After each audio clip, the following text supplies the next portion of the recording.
Guys प्लेनमा त चढेँ होइन, तर साह्रै सादा उड्दो रहेछ। अलिक स्टन्टहरू भिडियोहरू माऱ्यो भने चाहिँ मजा आउँथ्यो। इन्डियामै बसेर पनि म मेरो आफ्नो स्टेटको क्यापिटल त पुगेको कलकत्ता र अर्को स्टेट सिक्किमको पनि क्यापिटल ग्याङटक पुगेको, तर आफ्नै कन्ट्रीको क्यापिटल दिल्ली चाहिँ कहिले पुगेको थिइनँ। र आज म जाँदैछु न्यू दिल्ली सिधै बागडोग्रा एयरपोर्ट सिलगढीदेखि। र मैले चाहिँ अब बाटोमा चाहिँ होइन दामी दामी देखेँ होइन सिनहरू। फर्स्ट टाइम चढेको एरोप्लेनमा मजा पनि आयो, तर कान इरिटेट हुँदो रहेछ, ढिँ अल्छी लाग्दा। सबै कुरो 200 रुपियाँमा थियो।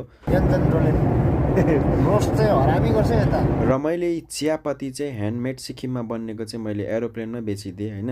र अहिलेको यस्तो जमानामा होइन कसले मान्छेलाई मद्दत गर्छ र, तर जुन चाहिँ तपाईँले देख्नुभयो रोलान्ड दा, उहाँले चाहिँ मलाई होइन सिलगढी बागडोग्रामा भेट्नु भएर दिल्ली कहाँ बस्छौ के बस्छौ भन्दा चाहिँ मेरो चाहिँ कन्फर्म छैन, गएर होटेल खोज्नुपर्छ भन्दा चाहिँ दादाले सबै कुरोको प्रबन्ध मलाई फ्रीमा मिलाइदिनु भयो। गाइस म आइपुगेँ दिल्ली होटेल पनि होइन। र यहाँनिर रोलान्ड दाले ठुलो हेल्प गरिदिनु भयो होइन। उहाँको भिडियोलाई पनि तपाईँले सेयर सब्सक्राइब गर्नु होला। र दादा चाहिँ सिक्किम हाउस जुन चाहिँ दिल्लीमा छ त्यहाँको इन्चार्ज हुनुहुँदो रहेछ होइन।